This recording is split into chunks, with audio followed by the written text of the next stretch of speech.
Ukuwa kwakhe ezulwini. Amen. Yebo ukuwa kwakhe ezulwini kweze likhanyayo ndodana yokusa.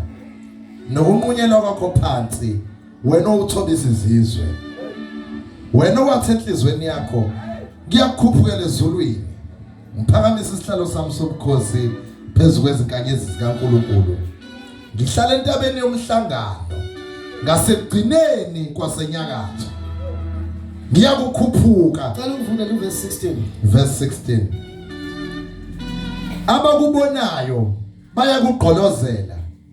Bakuqaphele bathi nguye lo muntu owawuzamazamisa umhlaba. Wanyakazisa imibuso. Owenza izwe laba yihlane. Wayichitha imizi yalo. Akuvumela noma akuvumela iziboshwa zakhe ukuba zigoduke na. Onke amakhosi ezizwe. Okay. Ngicela ukufunda English. Those who see you will gaze at you. They will consider you, saying, "Is this the man who made the earth tremble, who shook kingdoms?" Now, this word bazalwane, it's a dual meaning. Bese line dual meaning likhuluma kabili kubantu ababili at the same time. Lalikhuluma at the present time enkosini yayibusa ngaleso sikhathi. But angikho ke lapho kodwa lenza i-reference to the uLucifer owawa naye. Now, ake ngithathe leyo ke. Lithi laba ababekubona babuza ukuthi ngabe yiyo yini le ndoda ngempela eyayizamazamisa umhlaba. Now, to give you an idea, lithi izwi likaNkulunkulu yonke into ekhona iyamdumisa uNkulunkulu. Even imvelo iyamdumisa uNkulunkulu. Kunolimi olukhulunywa imvelo esingaliqondi lokudumisa uNkulunkulu. Now, even before kukhona umuntu, there were creatures ezazikhona ngaleso sikhathi. Now, uSathane wayethi mehamba umhlaba wawusheka unqanqazela. Amen. Oh hallelujah. Ngizama ukukhombisa ukuthi lo muntu obhekane nawo obhekane nobaby, obhekane nengane. Kodwa ulwa nomuntu olazi izulu wena which you long for. When we are fixed izulu ngayo yonke inhliziyo uyafuzula emhlabeni ufuna ukuya ezulwini. Yena he's been there so he knows. Mase siba namakhala ke relaxing. You know bazalwane, even the devil uses money. Ngelinye ilanga indoda kaNkulunkulu thizeni ithula umfakazi. Yayikade i-devil worshipper before. Ithi kwakune meeting between uDraco and the devil na cabinet yakhe. Bezama indlela abazobamba ngayo amakholo. Wathi omunye hlamba sibambe izinto zabo zingenzeki. Wathi hayi lo. Noma ungayibamba lezo zinto. Kodwa inkinga uNkulunkulu wabo uzobavulela izinto. Kwaze kwafika towards a point la bekhuluma ngemali ukuthi asibambeni imali. Asibabambe ngani? Ngemali. Amen. Ngikutshela ngobungozi bemali. Yabona umuntu oshiya noSathane estikini uyama kuNkulunkulu. Kodwa umuntu onikwa imali noma oshiya nemali estikini kukancane. Ingakho lithi iBhayibheli kwathi nomunye wayecebile efika kuJesu. Uthi ngingenza kanjani ukuze ngingene embusweni kaNkulunkulu? Uthi uJesu uyigcinile imithetho eyishumi. But athi lo bhuti lo, yes ngisigcinile. Basethi uJesu ke thatha konke onakho unikele ngakho. Lithi iBhayibheli yabuyela emuva le ndoda ibhocobele. Ngoba kwasuka kwathintwa imali. Kodwa lezi zinto ezayikhuluma ngempilo uyigcinile. Yonke imithetho okusho ukuthi yabo bazalwane wena kunomthetho kunesitho esimelene nomthetho. Okusho ukuthi wayengenankinga noSathane emelene nomthetho, wayemnqobile ngoba wayigcinile imithetho. Now, kodwa kwathi makuthiwa nikela ngakho konke onakho. Ngoba mpofu wahamba ebhoxobele kunzima kakhulu kwazathi uJesu ingakho ukuphenduka komuntu ocebile kuyinkinga kunjengongena kwekameli embobeni enalithi tshela ngepower yemali because as money it's just a paper but there is a spirit behind imali imali inomoya onzima kakhulu yazi imali inamandla okwazi ukwenza ngikubulale ngikuzonde ongakaze wangenza lutho it's money yabona ikholwa elinqobe imali bazalwane ngiyamncabela umuntu ohlulwa isitha kunomuntu ohlulwa imali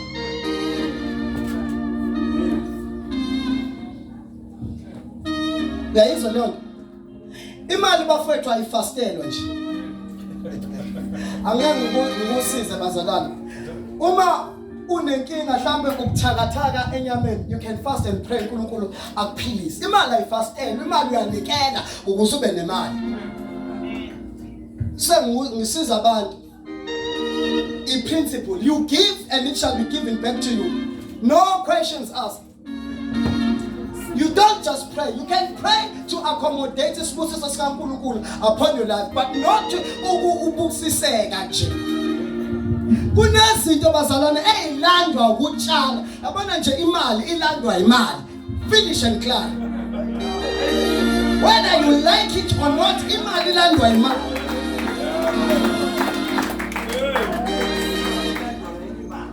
yaba webazalwane sangimsiza niyakwazi lokhu kuma systems omhlaba niyazi ukuthi imali oyigcine kuwena will never go up instead it will always go down whether you like it or not yabona imali noma kuthiwa ngine million mamk bank account yami kodwa lelo million ngeke lanyuka lizohleli liye phansi unless I invest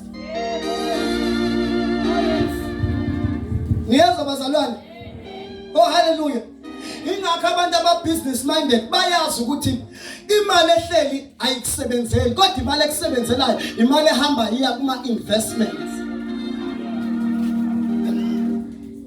amen hallelujah ngitshela ngepower yemali ingakho abanye nje kugcwele abantu abaningi emhlabeni abayipho abanga exist bawutshela bakuma life cover ubhaliswa abantu abaningi abangekho hanje kwenziwa ama connections nase home affairs kwenziwa ama ID abantu abanga exist yes kanti bayodlalela insurance kuyazi ukuthi mhlawumbe emva konyaka basuvuthwe kahle uzobulawa lo muntu vela ka exist mase kuyaclaim yini imali ngisho imkhuba enziwa ezweni hayi no bazalwane musani kwenza ngathi niyazi lento engiyishoyo niyazi kahle bayabulawa abantu vela ba exist kulezi zinto zamapolice amen mina ngazi abantu mhlawumbe banotata notata 10 abantu ababalontu nje laba benzela ama ID abantu abangekho babenzela ama ID banikwa ama ID bahamba bayofakelwa ama life cover mhlawumbe after a year umuntu yazi ukuthi kune score engizoshaya ngalabantu abayipho ngitshela ngemali base kuba namakhono endlini kaNkulunkulu astruglisha imali noma astruglisha ngemali angayazi value yokunikela wes ukunikela into the kingdom of God ngoba kukhona kodwa webazalwane okuphuma ukutshala embusweni kaNkulunkulu that goes to waste akukho nokugodwa okutshala in the kingdom of God okuba yi waste lithi iBhayibheli ivesi lafundwa umshubi uNkulunkulu ekhuluma noCornelius uthi Cornelius imnikelo yakho nemkhuleko yakho kunyukele kuNkulunkulu kwayisikhumbuzo the word isikhumbuzo akusho ukuthi into ebekade very on kodwa uNkulunkulu uyikhumbulile investment. Oh hallelujah. Yeah, kunabantu emabhenki wabo kuma-bank accounts wasezulwini wabo akukho lutho. But balokhe bebhisi bebiza isibusiso. Oh hallelujah, webazalwane. Bazalwane, kusengutshela. Mhlawumbe omunye uzothi anginayo imali. Mhlawumbe kangaka. No. uNkulunkulu checks the condition of your heart. Ujesu wabheka abantu abanikelayo.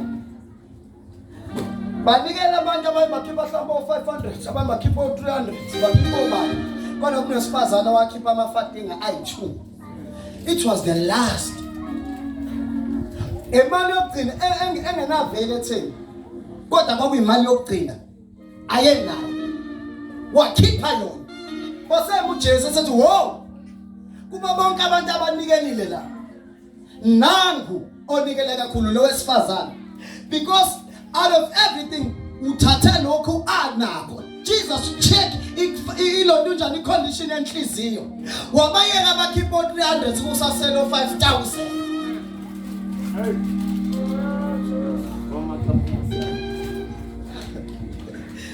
Amen. 15 minutes bazalwane mase ngihlala phansi. Genesis number 22. 15 minutes mase ngihlala phansi. Verse number 1 and 2. Now after these things God tested the faith and commitment of Abraham and said to him, "Abraham," and he answered, "Here I am, God. Here I am." God said, Take your son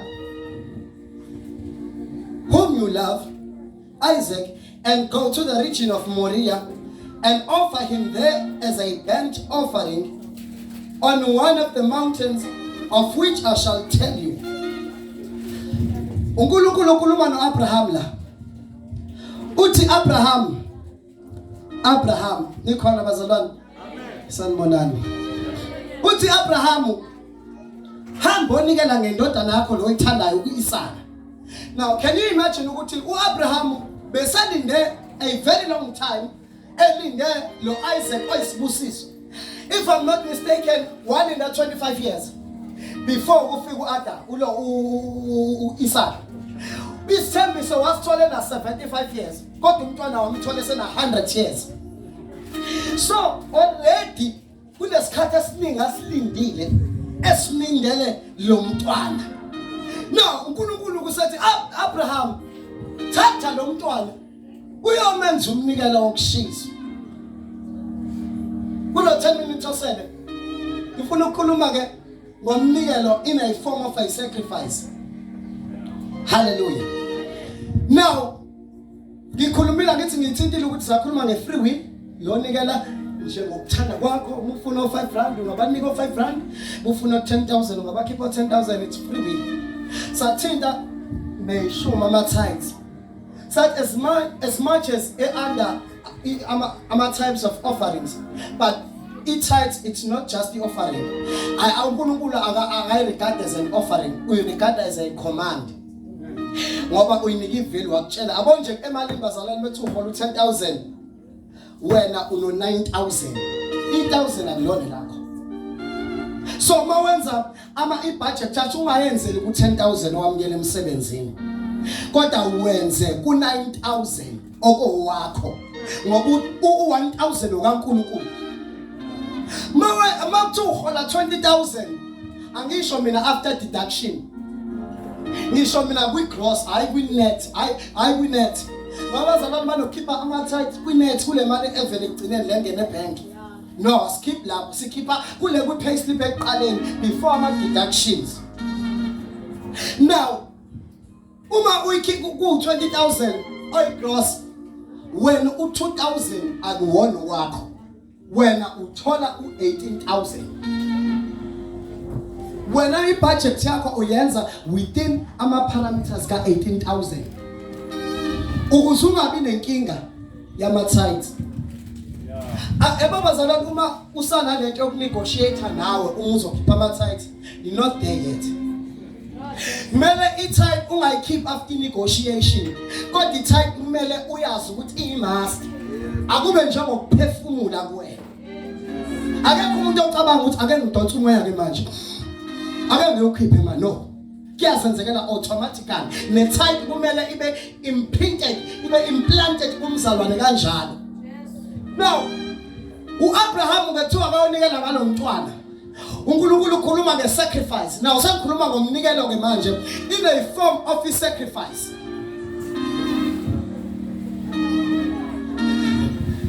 Oh Jesus. Ngikhuluma ngomnikelo in a form of a sacrifice. Now uNkulunkulu ke umtshela a specific location noma a specific place. Was ekhetha the specific offering. Uma sikhuluma ngesacrifice. A sacrifice will always have a location and a specific offering. Now, uNkulunkulu ebona uthando noma ethanda umuntu. Andithi akuyona akubanga ifree will uNkulunkulu ayenza umenikela ngoJesu. But kwaba is sacrifice. Now, is sacrifice yadinga a specific offering which is his son. Kwase kuba the location which is earth. Abraham sacrifice kwadinga kuIsaka. In location kwatsho amongst intabeni zokutshelana eMoriya. Ngitshela ngesacrifice in a direction, in a location, in a specification nje into ekuthiwa i-sacrifice. Oh hallelujah. Amen. Ngenxa yesikhathi angene la. I-sacrifice bazalwane kunezinto engeke za unlockeka in your life until you bring a sacrifice. Sengukutshela ngwana wathi before uNkulunkulu ezwe isikhalo sakhe ngomntwana wathi uma unginika yena ngiyakunika yena sacrifice.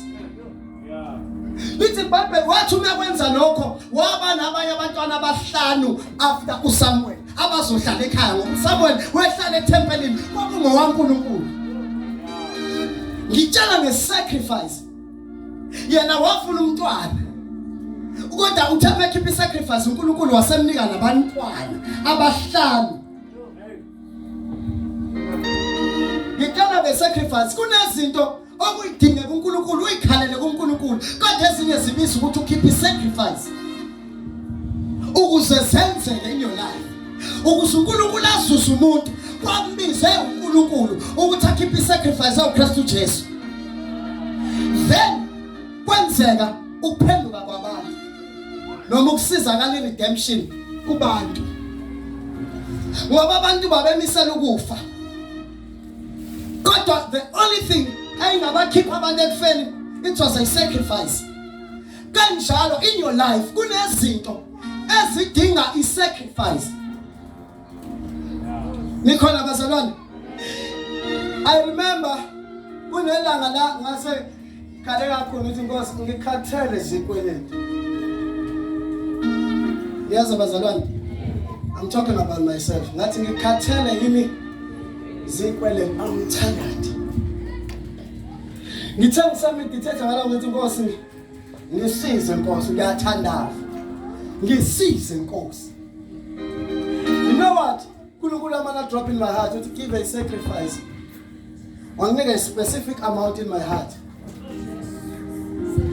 Ngathi mangikhipha leyo sacrifice akubanga longa kwa right.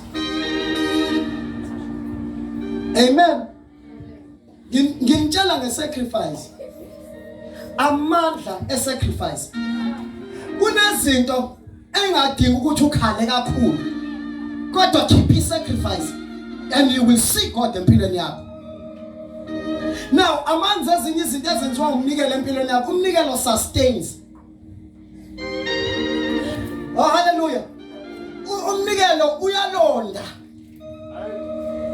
Ngikhuluma ngomnikelo a giver izinto zayo azipheli kalula. Ngitshela ngamandla okunikela. Kwathi indoda ekuthiwa uJobe isenkingeni ihleli emlotheni banjwa amathumba. Wathula uNkulunkulu.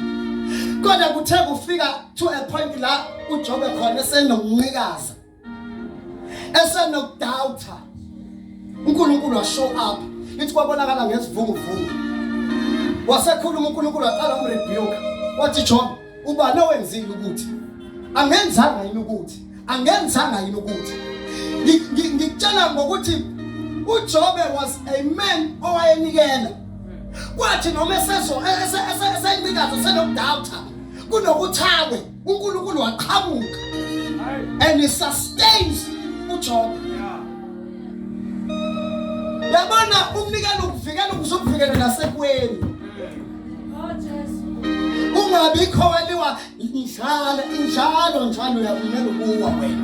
Ngitshela ngomnikelo okusustainayo okugcinayo okulondoloza. Amen. Ngitshela ngomnikelo ukuthi umnikelo protects. Kwathi uNkulunkulu edecide enhlizweni yakhe ukuthi ngiyolibhubhisa iSodom neGomora. Angikushiya lutho kulona. Lithi iBhayibheli amadoda amathathu athi adlula ngakaAbraham. uAbraham wamana wawenzela isacrifice wawancenga ukuthi adlule ngakwakhe. Wawenzela umnikelo washisela ilondunjana isilwane adla lamadoda. Kuthe eseqedile ukudla. Noma ikho ilondunjana wawusamile umyalo ukuthi ayo destroy.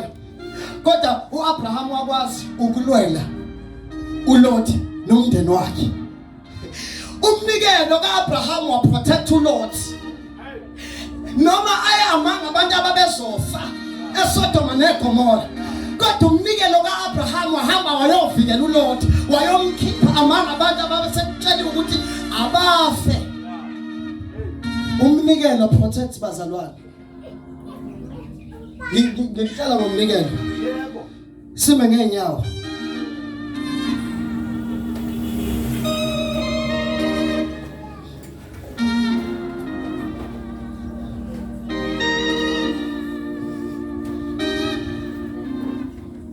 Kunezinto esidinga a sacrifice ukuze ubone umahluko empilweni yakho. Ngenze komunye mhlawumbe uhlushwa abantwana ekhaya. You are fed up. Kodwa kune sacrifice. Ongathi uma uyikhiphela uNkulunkulu. uNkulunkulu mase hambela isimo sakho agent. Amandla sacrifice. Oh hallelujah. Uthi uNkulunkulu kwindoda eyayinikela uAbraham. Uthi Abraham, hamba uye ngasolwandle. Ubale the grains of the soil. Ubale umhlabathi if ungakwazi ukucount ukuthi umhlabathi manga kulama particles omhlabathi inzalo yakhe yokuba kangaka. Wasesuka lapho wamkhombisa izinkanyezi. Wasethi Abraham futhi bala izinkanyezi uma ungakwazi ukuzibala. Ngelina kusoke sikhuluma ukuthi wayekhuluma ngani mekubala izinkanyezi. Because God was saying give them function. So khuluma ngelinye ilanga. Siphakamisa izandla zethu.